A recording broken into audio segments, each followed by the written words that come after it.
Hey everyone, welcome back to Build for Every Block. Today we're doing Amethyst. Not commonly used in builds, but still not as uncommon as some of the others we'll be facing in the near future. Today's build will be on a scale much larger than Acacia, and as such, I have much more to talk about in regards to plans. So, let's go to the reference board right away. Okay, so, Amethyst. This block is an interesting one, as I had an initial direction when I started, but I pivoted as there were a few reasons why that idea wouldn't work.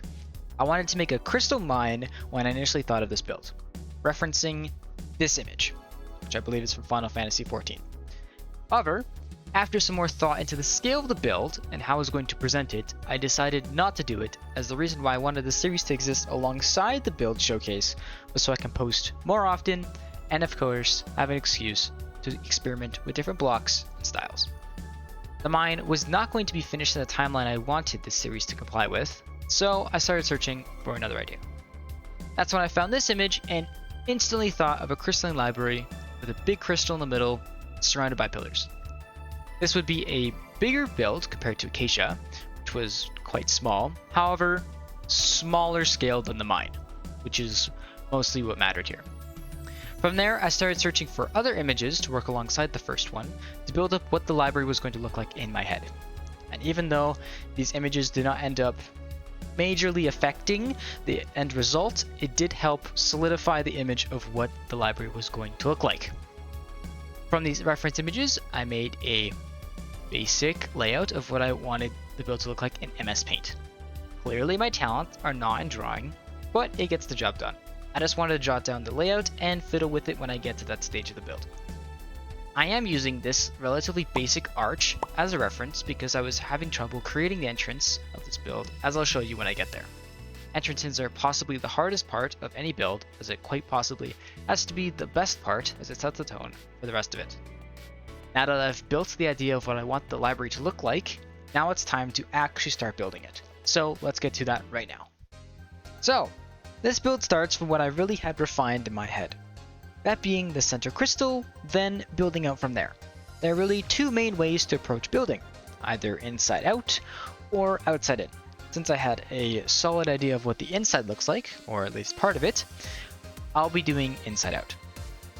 Outside in only really works if you have a particular outside aesthetic and can be flexible with what the interior includes. Outside in is usually the approach I use when making builds, but since I only really had a solid idea of what the inside is going to look like, going inside out makes the most sense here. The crystal design was relatively simple, so I won't go in depth about that. However, the pillars are a different story. I really had no idea how I was going to create pillars that had amethyst in them without them being A, too big, B, too much or too little amethyst, and C, not looking like poop. The last one being the most important, of course. These pillars were to fit within a 3x3, as 5x5 or 4x4 were way too big for the size that I wanted, and of course, 1x1 and 2x2 were just too small to fit anything significant without them looking just bland. Overall, I think that the pillars turned out really well, as there isn't too much amethyst, but it's clearly the main appeal. Also, when we get to the roof, it also lines up really well. This was not an intended feature, but hey, happy accidents happen from time to time, and thank God it happened today. Building off of the center crystal and pillars, now it's time for the surrounding layout. I felt that going for a circular design would fit in quite well, even though we'll end up making it more difficult to add in interiors, as circles do not always work well for designs, but I felt that what I came up with worked well, so this did not end up being a problem. However, for any of you at home who are inexperienced with interiors, doing circle houses will only make your life more difficult, and has a high chance of inducing headaches. But hey, the only way to get better is to fail, and maybe a few red marks on your forehead. As for the staircases and upper walkways, I ended up going for a staggered cross design instead of having a cross of upper walkways to access the center ring around the crystal. This is a modification of the MS Paint drawing, as there were 4 walkways, now I only have 2 that are offset 90 degrees from the stairs going to the second level.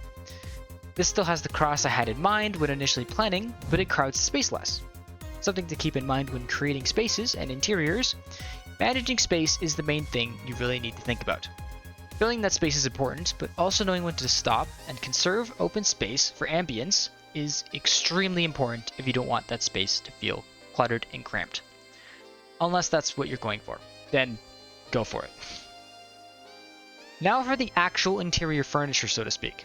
I've laid out the general shape of the interior, but I don't actually have anything in here that would make you immediately think library. So let's fix that. Firstly, the lower level. Since I want the floor to generally be open, as I already have most of the space being taken up by the pillars and the crystal, I'm going to be placing bookshelves on the walls. This is especially true for the upper platform, as it has even less space to work with. The floor is going to have a slightly raised part around the edge, as it A, breaks up the floor, and B, separates the room a little. With bookshelves on the raised platform, atrium on the lower floor. If you have a big room and don't know how to break it up without using walls, use raised floors, or at least change the floor level. It really helps with irregularly shaped rooms. Now before we get to the upper platform, let's finish the floor. Overall it looks fine, but with large floors having mostly one block palette, it really makes the room feel stale. So I'm going to be killing two birds with one stone here. Floor design and lighting. Keeping with the circles, I'm going to be adding stairs to the edge of the raised platform, a really good way to add depth to your floors without actually physically doing so. I'm also going to be using oak and dark oak to accentuate the accents on the floor, the raised platform, and the amethyst glow ring. Also keep in mind, the amethyst below the glass has inverted stairs on either side, and glowstone under the stairs to help illuminate the amethyst and the floor. As for the crystal, it already has its own little spots below it, so nothing to add here. Okay, upper platform. This platform isn't that big, so no railings. Honestly, unless you think you need them, don't include them in my opinion, especially wooden fences. Personally, I like being able to move around any build I feel with ease, and not having railings that I can't jump over makes it much easier. Also, fences prevent me from looking down from any platform, as it sets me too far away to get a good view of below. But again, this is my personal opinion on this, and if you really like fences, go for it. As for the actual stuff we're putting up here, it's, you guessed it, more bookshelves. This is a library after all. I also added a basic enchanting station as well, just because I'd feel bad if the structure didn't have any functional blocks in it whatsoever, and this is an easy slot. Okay, now to cap things off.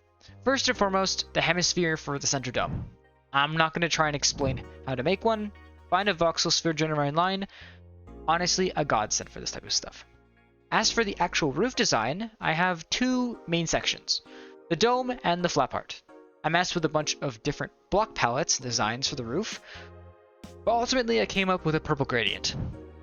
I tried various other blocks such as wood planks, stone bricks, and other color gradients, but all those turned out subpar, so I decided to go with a nice purple roof. Obviously, I added a glass skylight over top of the crystal because it just seemed too perfect to not include in my roof design. As for the flatter part of the roof, I wanted a small slope with some small glass skylights to keep those corners nice and lit during the daytime hours. Also notice that I'm using purple and magenta glass to emulate a nice crystal shine effect on the windows to make them more than just purple windows.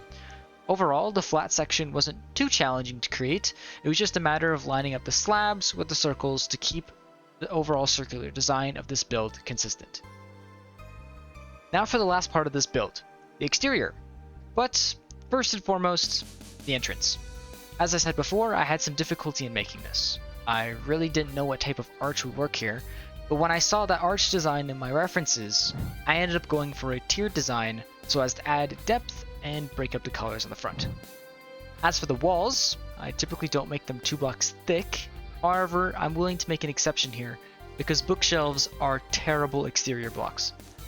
Very difficult to create appealing patterns with them on the outside, so it's much easier to just cover them up. Now thankfully my build isn't completely circular, so I can be quite creative with how I approach the exterior of this library, because while I love circles and they make my builds look more interesting, it is very much a double-edged sword when it comes to wall patterns. Not all patterns work in a circle, especially in a voxel game like Minecraft. For the front, I thought of a simple water feature to add some greenery to the exterior. As for the design of the walls outside of those water features, having a simple stripe to break up the walls so it doesn't seem so empty really helps fill the big walls, and adding half slabs creates depth. As for the empty space above that, I thought I would use the floor pattern underneath the crystal to fill those empty spaces above the stripes. It helps fill space and light up the build at the same time. How convenient for me. As for the sides of this build, I thought about adding balcony space, which would help open up the build a little and let in some more natural light from outside.